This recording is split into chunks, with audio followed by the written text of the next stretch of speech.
salve, ouvintes do Virada Paulista! Estamos aqui de volta para comentar sobre mais uma rodada do Campeonato Brasileiro, um dos campeonatos mais concorridos e disputados do mundo todo. E hoje eu tô aqui com meus companheiros para apresentar esse episódio 41. Levi Jambeiro, fala aí com o pessoal, Levi. Fala, rapaziada, é um prazer enorme estar com vocês aqui por mais um episódio. E vamos nessa que tem bastante coisa interessante para comentar, viu? E ele também, nosso craque Lucas Gama. Fala aí, Lucas. Salve, salve, rapaziada. Também mais uma vez juntos aí. É nóis, espero que gostem de mais um episódio nosso. Com maior carinho e maior amor. Tamo junto, é nóis. E essa rodada não foi fácil para os times paulistas. A gente vai ter muita coisa para comentar. Então fica ligado aí que agora vem a vinheta. Bom, e vamos começar falando do São Paulo, que foi lá no estádio do Red Bull Bragantino, qual eu não consigo pronunciar o nome, é Nabi, não sei das quantas, esse estádio aí mesmo, e acabou sendo derrotado pelo Red Bull Bragantino. O Red Bull, que é um time melhor do que o São Paulo, um time melhor estruturado e fez valer tudo isso, acabou trazendo a primeira derrota aí do Rogério Ceni nessa nova passagem pelo São Paulo. E aí eu queria perguntar pro Gama. Ô Gama, o quanto você acha que essa primeira derrota vai abalar aí o trajeto do Ceni no São Paulo? Não, acho que não vai abalar muito, não vai ser uma derrota que vai chocar o vestiário, até porque tá no início de projeto, tá no início de trabalho ainda, e o São Paulo ganhou um clássico importantíssimo antes, numa rodada anterior, né? Então foi uma derrota para um time muito bom do Bragantino, que tá na final sul-americana, e tá no momento em quinto colocado do brasileiro. Então foi uma derrota para um time muito bom. O São Paulo jogou muito bem, perdeu muitos gols. O grande Pablo, que a torcida ama, perdeu um gol feito no que o Luciano atrapalhou ele. E foi uma derrota de 1-0, uma derrota comum. Não acho que vai abalar vestiários, bastidores do São Paulo, não. Faz parte, aconteceu. São Paulo pega o Inter agora no Morumbi. Se não me engano é no domingo. É um jogo difícil. Se ganhar, a moral tá de volta. A torcida vai estar presente, né? Assim como foi contra o Corinthians. Então não foi uma derrota que choca, não. A primeira derrota com o Rogério Ceni no comando, né? São Paulo perdeu a invencibilidade que tinha conquistado ultimamente aí. Tava não sei quantos jogos sem perder. Mas uma derrota comum, normal, para um time muito bom do Bragantino, fora de casa, e de apenas 1-0. O Gama acha que o Rogério não vai ser abalado por essa derrota, né? Mas eu já vi muita gente da torcida falando que essa derrota veio muito por conta de algumas questões aí de escolhas do técnico, né? Até como a escolha pelo Pablo. E aí eu queria perguntar pro Levi. Levi, você concorda com o Gama? Você acha que uma derrota dessa não abala o trabalho do Rogério ainda no São Paulo? Concordo, eu acho que o Rogério tem crédito ali na equipe do Tricolor Paulista. Estreou não, na verdade, né? Teve um clássico ali nos seus primeiros jogos contra o Corinthians, ganhou e isso trouxe muita moral para ele. E o São Paulo, com essa derrota, também se mantém ali mais ou menos na posição que já estava vindo anteriormente, que é a 13ª posição, com 34 pontos e 28 jogos. Então o São Paulo provavelmente busca ali uma vaga na Sul-Americana e quem sabe, se conseguir engatar ali uma sequência de vitórias nesses últimos jogos do Campeonato Brasileiro, uma vaga na Libertadores, casualmente o G6.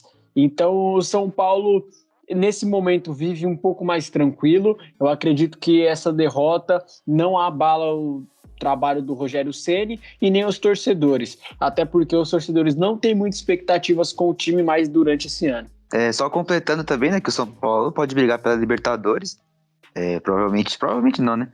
9 classificados para a Libertadores, né? São Paulo tá 3 pontos nesse momento do Atlético Goianiense, que é o 9º colocado. Então dá para sonhar com o Libertadores também. Tem 10 jogos ainda em disputa.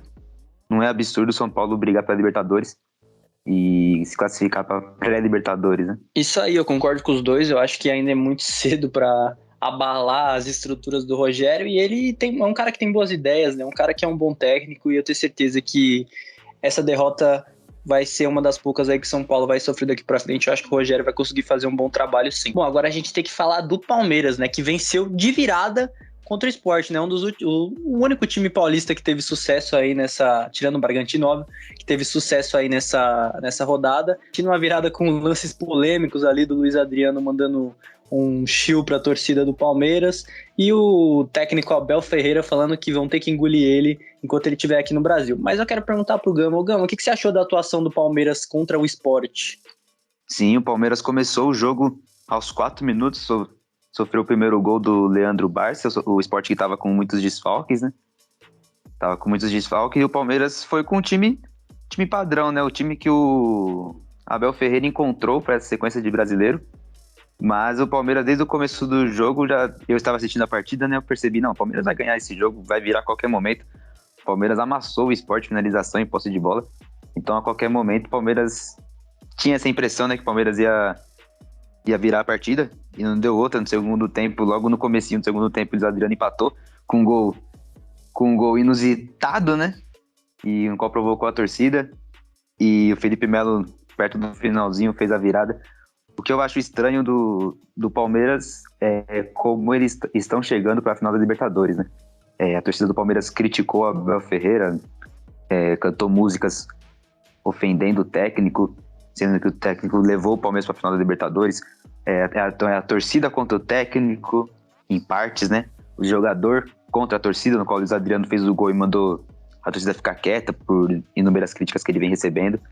Então o Palmeiras é finalista da Libertadores e tá um clima meio tenso entre a torcida e o elenco, né? Eu acho estranho isso, acho que a torcida deveria apoiar mais ainda, os jogadores deveriam jogar juntos, já que vão disputar uma final importantíssima que pode ganhar o bicampeonato. E a final tá aí já, é um mês, praticamente um mês certinho, né? Dia 27 de novembro, a final, se não me engano.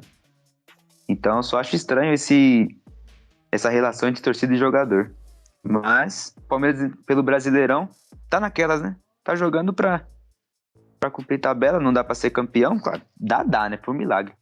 Mas a obrigação tá ali entre os 4 pelo elenco que tem.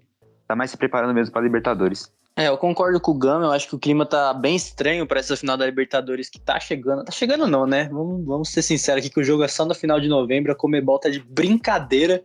Mas enfim, tá um clima bem estranho entre torcida, técnico, elenco.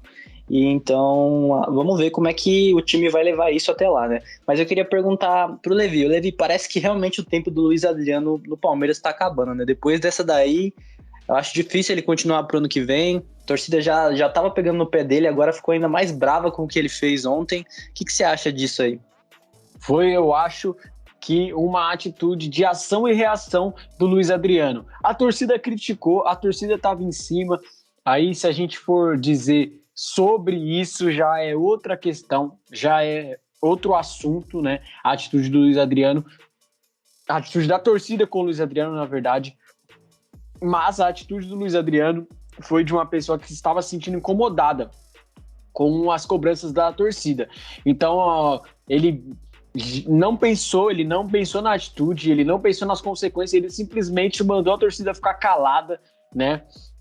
Tem a comemoração muito conhecida aí do Memphis Depay, atacante do Barcelona, onde ele coloca os dedos nos ouvidos, e isso daí provavelmente é para calar a mídia, para todo mundo ficar em silêncio, mas já ficou uma comemoração típica dele. Essa do Luiz Adriano, eu não vejo como uma comemoração dele mesmo, eu vejo como um desabafo, assim. O Luiz Adriano estava de saco cheio das críticas que ele vem recebendo, que não é de hoje, não é de agora. O Luiz Adriano sempre vem recebendo críticas da equipe do Palmeiras por não ser um atacante que faça 30 gols por temporada, 25 gols, como outros atacantes aqui no Brasil fazem, e também por estar direto machucado, desfalcando o Palmeiras em diversos jogos. Então a gente sabe como a torcida do Palmeiras é muito exigente, e o Luiz Adriano simplesmente falou que deu a sua resposta, né? Ele não disse nada, ele não falou nenhum tipo de palavra, ele simplesmente colocou o dedo na boca em um sinal de silenciar a torcida do Palmeiras em relação às críticas sobre ele. Como isso vai continuar, essa situação, eu não sei, porque eu tenho um palpite, assim, uma aposta de que, dependendo de como for a final da Libertadores, é capaz que essas críticas caiam ainda mais por cima dele, Rony, pode sobrar até para o próprio Abel Ferreira mesmo. Então, a situação do Palmeiras ali com a torcida não tá das melhores, E o jogo mais importante do ano para a equipe alviverde também está chegando. Então, é melhorar essa relação o quanto antes possível para que o Palmeiras possa chegar em uma boa situação entre time e torcida para a final da Libertadores. Realmente, Luiz Adriano também, eu acho que ele tomou uma atitude um pouco precipitada, vou ser sincero. Eu acho que é óbvio que o cara tava sobrecarregado depois de tudo isso, né? Mas sei lá, eu acho que você pegar no pé da torcida desse jeito é pedir para arrumar problema. Bom, e agora vamos falar do Corinthians. O Corinthians que foi até o Rio Grande do Sul enfrentar o Internacional e teve um jogo bem complicado, né? Já era esperado isso, mas o jogo se mostrou ainda mais complicado. O Corinthians saindo perdendo no começo de novo, tendo que buscar, conseguiu a virada e depois levou um gol ali por pura desatenção e até, quem sabe, uma falha do Cássio ali no final do jogo. E eu vou te perguntar, Levi, o que você achou desse jogo? Por que o Corinthians não conseguiu segurar a vitória? E se você acha que foi falha do Cássio mesmo, né? Bom, vamos em partes, né? Vamos falar de cada assunto um pouco. A atuação do Corinthians foi ruim, tá? A atuação do Corinthians foi ruim. Não tem outra desculpa, não tem outra palavra, não tem outro adjetivo para a atuação do Corinthians no Rio Grande do Sul. Foi uma atuação aquém do esperado. E isso não interfere se foi Cássio, se foi tal jogador, se foi ciclano. Foi a atuação da equipe, foi uma atuação ruim. E o Corinthians se encontra numa situação desconfortável já do Campeonato Brasileiro, buscando a vaga na Libertadores. O G4 não está tão próximo assim como imagina, porque o Flamengo, que é o quarto, está com 46 pontos e 25 jogos, o Corinthians tem 41 com 28 jogos, então o Flamengo hoje é o quarto colocado, tem 3 jogos a menos que o Corinthians, então a situação da equipe não está fácil, tá? Pensando em vaga direta na Libertadores. Em vaga ali entre a quinta posição e a sexta posição, o Corinthians está a 5 pontos do Bragantino, ou seja, o Bragantino já abriu uma boa distância da equipe do Corinthians e está com a mesma quantidade de pontos da equipe do Internacional. Mas como vem atuando nos últimos jogos, eu não duvido nada o Corinthians descer mais ainda na tabela. Esse é o primeiro ponto. O segundo ponto é que a atuação da equipe do Corinthians, como eu disse no início, foi ruim e isso mostra nos números. O Corinthians deu menos chutes a gol que o Internacional deu 6 chutes a gols, acertou a trave, inclusive o Corinthians deu apenas 2. Parece que foram chutes que fizeram gol, que foi o pênalti do Fábio Santos e o gol do Juliano. O Corinthians teve uma mais posse de bola, mas foi uma posse de bola ineficiente. Foi uma atuação ruim. Eu simplesmente não gostei da atuação do Corinthians lá no Rio Grande do Sul. E todo mundo tá culpando o Cássio agora, principalmente ali pelo primeiro gol do Internacional, porque foi uma meio que lambança ali do goleiro. Mas se a gente for pegar a jogada, o Rodrigo Dourado, se eu não me engano, acha um passe fantástico pro Tyson, que faz a parede no zagueiro, e rola para o Patrick, se eu não estou enganado. O Patrick, ele cruza. O Corinthians, ele não tem lateral esquerdo. Eu não sei o que acontece, mas o Corinthians não tem lateral esquerdo. O Corinthians, ele joga com 10 jogadores, porque o lateral esquerdo do Corinthians simplesmente não existe. Porque o Patrick cruzou a bola, parece... Se você ficar revendo o lance e analisar, parece que o Fábio Santos é uma criança marcando o jogador do Internacional, que não tem nenhum esforço para subir, cabecear, ganhar no rebote ainda, e depois dos trancos e barrancos, o Edenilson fazer o gol. Ou seja, o Corinthians não teve zagueiro ali no momento para poder tirar a bola. O seu Raul, Gustavo e o seu Fábio Santos, que estava estatelado no chão. Então, é assim, o Corinthians vem de falhas. Não foi só a falha do Cássio nesse gol, foi a falha do Fábio Santos e do Raul também. E foi uma falha, assim, principalmente do Fábio Santos, muito grande. Entendeu? Se a gente for pegar nas redes sociais, a equipe os torcedores do Corinthians estão com bronca do Fábio Santos e também já não é de hoje, tá? Não é de hoje que o Fábio Santos está levando críticas severas. E nesse gol que o Cássio tomou a maior parte das críticas, para mim a falha do Fábio Santos foi tão grande quanto. Já depois, o Corinthians, no início do segundo tempo, conseguiu fazer um gol, um belo gol, porque teve uma jogada individual, não foi uma jogada coletiva, uma jogada individual do Gabriel Pereira, que é um garoto muito bom. E atente-se, o Gabriel Pereira tem contrato com o Corinthians até o ano que vem, o mês de fevereiro. Ou seja, o Gabriel Pereira não tem muito tempo de contrato e o Corinthians ainda não renovou o contrato do garoto ainda. Então, a situação do Gabriel Pereira tá ficando complicada e ele é um dos poucos que se salvam no time hoje, tá? O Gabriel Pereira achou um passe incrível para o Juliano, que driblou o goleiro sem dificuldades e cravou a lei do ex, né?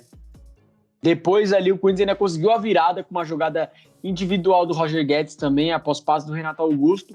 Pênalti bem batido do Fábio Santos, porque a única coisa que ele consegue fazer de bom ainda jogando futebol profissionalmente na Série A é bater pênalti.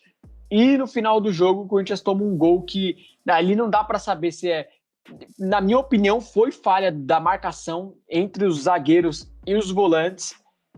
Não deixaram o garoto livre, não marcaram o garoto, que ele já recebeu a bola, virou e fez um golaço ali, não tem nem como culpar goleiro ou algo do tipo, foi simplesmente um golaço e a bola desviou ainda. Então o Corinthians meio que saiu no lucro com esse empate, porque eu achei que o Internacional foi melhor e merecia sair com a vitória também. Ótimos pontos aí que o Levi trouxe. Também achei que a atuação do Corinthians, principalmente no primeiro tempo, foi bem abaixo. Uma coisa que já vem se repetindo, né? Os primeiros tempos do Corinthians têm sido abaixo. Mas eu vou perguntar pro Gama em relação ao Cássio, porque eu sei que ele tem uma posição um pouco diferente aí do Levi, e eu queria que ele falasse aí o que ele pensa sobre o Cássio e se ele acha que a posição do Cássio está ameaçada no time titular. Bom, eu respeito a opinião do Levi, né? Sei que foi falha mesmo, realmente foi falha do Fábio Santos na marcação ali também. Porém, o Fábio Santos, ele tem nada mais, nada menos que o Lucas Piton, que a torcida corintiana pede a entrada dele, mas quando ele entra, não corresponde, falha algumas vezes. Então é aquela coisa, é o Fábio Santos ou o Piton. É um ruim e o pior, então não tem jeito. Agora o Cássio, claro, o Cássio é incrível, ídolo do Corinthians, muito ídolo do Corinthians, importantíssimo. Só que o que a torcida pensa é que ele tá lá mais para aumentar seu número de jogos e ultrapassar o Ronaldo Giovanelli. O Cássio alcançou a marca de 550 jogos recentemente. O Ronaldo tem 600 e poucas. Então daqui a pouco ele vai ultrapassar. Não sei se é isso o objetivo do Cássio, mas parece que não tá mais motivado. Tá gordo, tá lento. Se você repara bem nele, ele tá lento, cara. No primeiro gol do Internacional, ele rebateu a bola pro meio 2 ou 3 vezes. O cara cabeceou, ele rebateu, o cara chutou de novo, rebateu. Como se dizendo, faz o gol, pelo amor de Deus. E no segundo gol foi um baita chute inesperado mesmo, mas ele escorregou. Se você vê o lance, ele escorrega, o pé de apoio dele escorrega, e a bola nem foi no ângulo e nem muito no canto. Então ele falhou nos dois gols, na minha opinião, né? E o Corinthians perdeu um baita goleiro, que era o Walter, que seria titular em várias equipes da Série A. É titular do Cuiabá, que tá fazendo uma campanha muito boa. Titular e capitão, né? Então o Corinthians perdeu um goleiro muito bom. E tem outro goleiro muito bom, que é o Matheus Donelli, que vai ser titular provavelmente contra o Chapecoense, na segunda-feira, eu acho. Por conta de uma suspensão do Cássio, que tomou amarelo.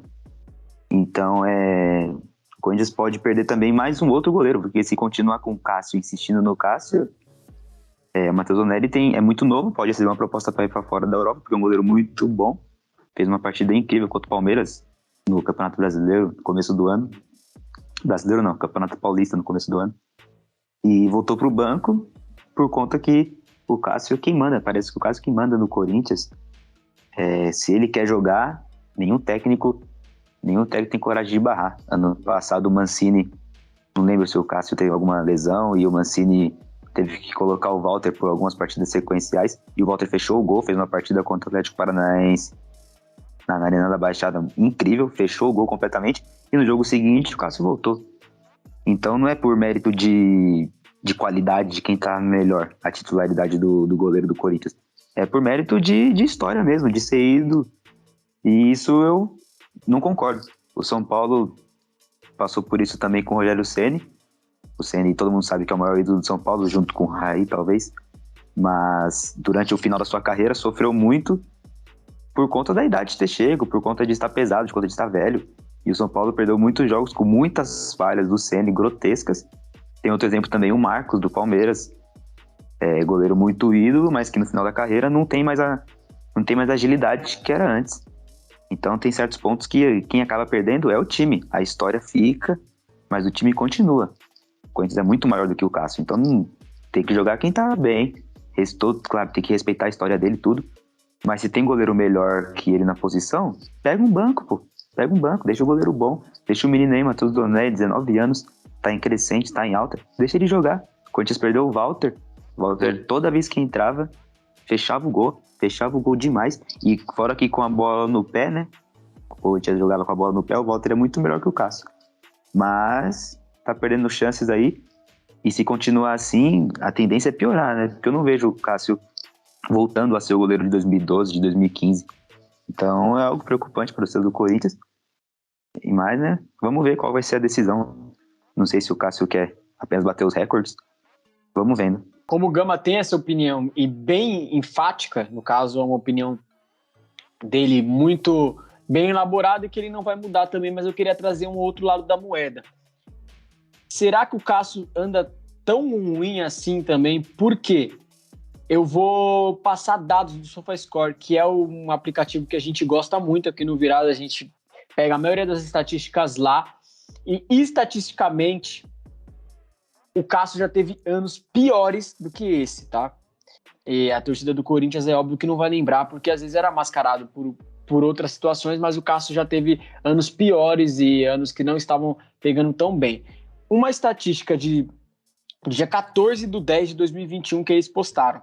Cássio, 34 anos, é o goleiro que mais fez defesas, 92 no Campeonato Brasileiro, e o terceiro que mais defendeu chutes de dentro da área, 46 no Campeonato Brasileiro. Então, será que a zaga, o sistema defensivo do Silvinho é tão bom montado como aparenta ser? O torcedor corintiano não tá ponderando esse lado, será? Porque parece que é a mil maravilhas com Gil e João Vitor, mas será que é tão bom assim? Depois que eu tô trazendo esses dados, o Cássio tem apenas 23 gols sofridos, 19 defesas difíceis e simplesmente 80% das bolas defendidas. 80% das bolas que vão no gol, o Cássio defende. Tem 0 erros defensivos graves em 26 jogos, ou seja, 2.340 minutos. Simplesmente, para mim, é uma estatística muito acima. Nem de longe é a pior temporada do Cássio com a camisa do Corinthians, na minha opinião. E outra mais atualizada não, um pouco mais antiga, de 25/9/2021, que diz que o Cássio, naquela altura, tinha 81 defesas e simplesmente 7.12 de nota SofaScore, que é a segunda maior do time. Então, como eu já falei, fica o questionamento aí para a torcida do Corinthians. Será que o sistema defensivo do Corinthians é tão bom quanto é dito nas redes sociais e é dito pelos comentaristas na televisão, com Gil, João Vitor, Fagner e Fábio Santos? Será que é tão bom assim? Será que o Silvinho realmente faz um trabalho muito bom na parte defensiva da bola? E trazendo essas estatísticas, será que a temporada do Cássio é tão ruim assim? Na minha opinião, o Cássio já teve temporadas piores com a camisa do Corinthians. E ter simplesmente 80% das bolas defendidas em direção a ele é surreal. Para mim, o Cássio não faz uma temporada boa, é óbvio, não faz uma temporada excelente, mas também dizer que a temporada dele é tenebrosa, é horrível, eu não concordo. É aquela coisa, né? Um erro gera o outro, realmente. O Silvinho monta o sistema defensivo muito ruim, parece que não treina, tanto é que o Corinthians toma gol muitos jogos no começo da partida, um erro gera o outro, isso é verdade. O Cássio está sendo muito exigido, mas se a defesa fosse um pouco melhor, realmente ele poderia não falhar tanto do jeito que eu imagino. Bom, é um assunto muito discutível, né? O Levi trouxe bons dados aí que acho que ajuda a gente a entender também um pouco, mas eu também concordo um pouco com o que o Gama disse. Eu acho que o Cássio já vem numa sequência de erros, assim, não em todos os jogos, mas em alguns jogos aí periódicos, ele tem cometido algumas falhas, e nesse último jogo eu realmente achei bem falha dele mesmo no segundo gol, ele cai antes de conseguir fazer defesa, então eu fiquei um pouco preocupado com o que eu vi. O Donelli é um grande goleiro também, mas eu acho que ele vai entrar no próximo jogo, porque ele é definitivamente o segundo goleiro do Corinthians, né? Ele vai entrar no próximo jogo e o Cássio vai voltar, porque é realmente muito difícil você mexer no Cássio, porque você vai mexer com o elenco inteiro, né? O Cássio acho que é um pilar aí desse elenco, um cara que com certeza se for tirado dessa maneira vai causar muitos problemas aí dentro. Bom, mas a gente precisa falar do Santos também, né? O Santos que, olha, vou te falar, a situação tá complicadíssima na Vila Belmiro. Uma derrota por 2-0 para o América Mineiro. O Carille não consegue achar o time ideal do Santos de maneira alguma. E aí eu até queria puxar essa pergunta aqui pro Gama. Ô Gama, o que acontece com o Santos? O Santos não conseguiu ganhar de novo. Por que o Carille não consegue achar o time ideal para essa equipe? Então, sobre o Santos, eu vi alguns comentários da torcida nas redes sociais. O Santos está com um problema além do campo, né? É um problema nos bastidores, é um problema extracampo. Foi assim com o Fernando Diniz, agora com o Carille.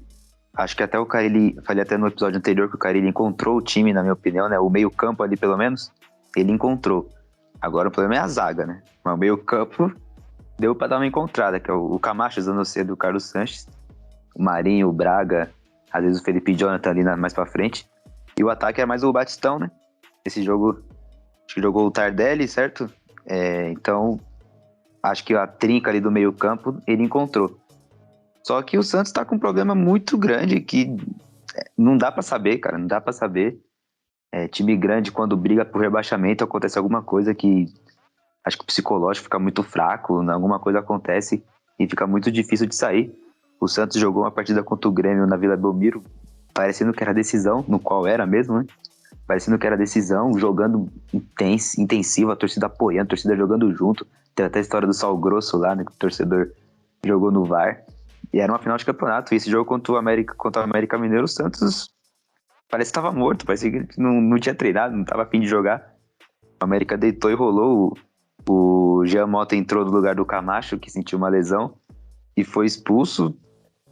Cometeu o pênalti, que sofreu o primeiro gol, né? E com isso o Santos se perdeu completamente. E o América entrou na partida.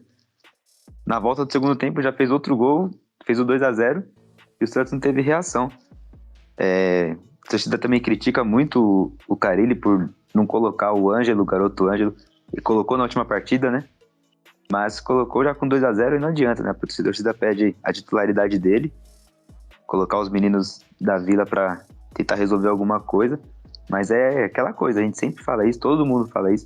Time grande, quando briga para não cair, é muito complicado não evitar a queda, né? Porque mexe completamente com a cabeça do jogador, da torcida, da diretoria.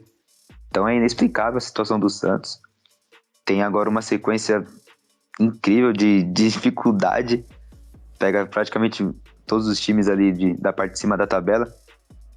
Então é complicado mesmo. A situação do Santos é muito complicada. Eu sempre falei, durante essa temporada, durante essa fase ruim do Santos, sempre falei que acho que o Santos não caía, mas agora tá ficando difícil, porque tá perdendo pontos contra as equipes que tinha que ganhar, né? Sport, América Mineiro. Aí complica, né? Aí complica. Teve um jogo contra o Grêmio que ganhou, aí todo mundo pensou, não, o Santos agora vai dar certo. Mas pegou outra sequência ruim, e é inexplicável a situação do Santos, não dá pra entender. Pode ser o primeiro rebaixamento da história do Santos, e é algo que mancharia a história completamente. E a Série B é muito complicada, né? A Série B é muito complicada, não é fácil você cair e já voltar no ano seguinte, como era a temporadas anteriores aí. Mudou completamente. É uma situação complicadíssima, e tendo isso em vista, né, a diretoria do Santos está tentando fazer algumas mudanças internas.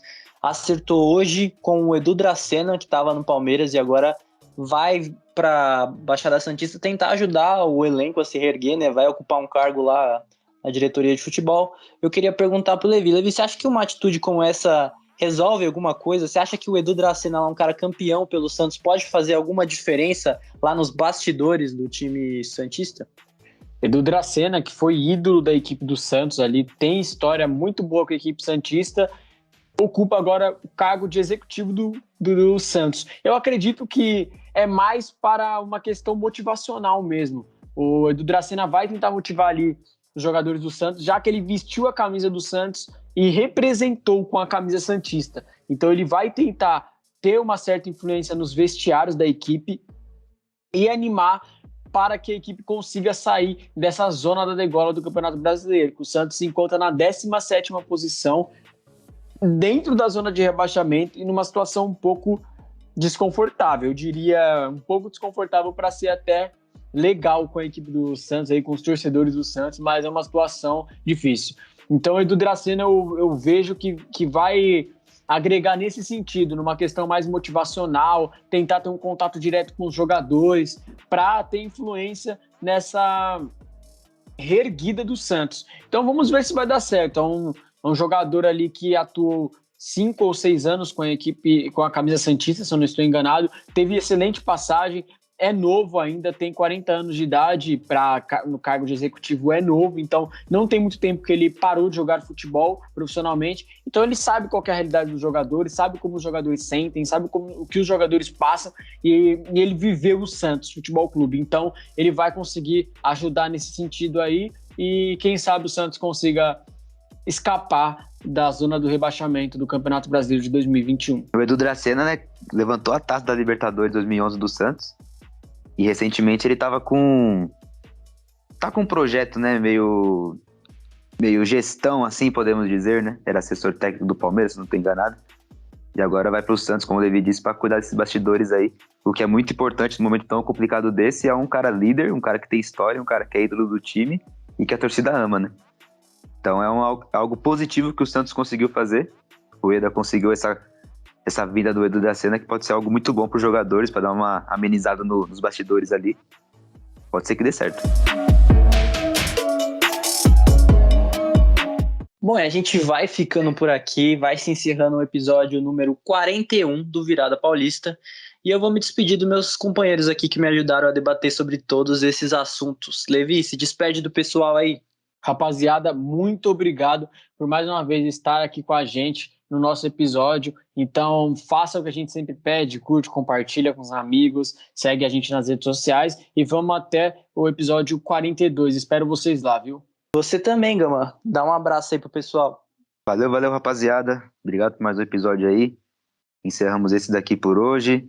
O próximo episódio vai ser muito bom também. Os paulistas vão enfrentar grandes equipes em jogos dificílimos. Então, sempre um melhor que o outro é o que a gente tenta fazer. E segue a gente aí no Instagram, no Twitter, Virada Podcast. Tamo junto. Espero que tenham gostado. É nóis. E, rapaziada, último recadinho aqui antes de eu me ausentar e finalizar o episódio. Comprem a rifa aí, ainda tem alguns números disponíveis. Então, tô de olho aqui, hein? Tô esperando vocês comprarem a rifa, porque com certeza vocês vão escolher uma camisa bem da hora e vão sair trajados aí, como o Levi disse no último episódio, pro fim do ano.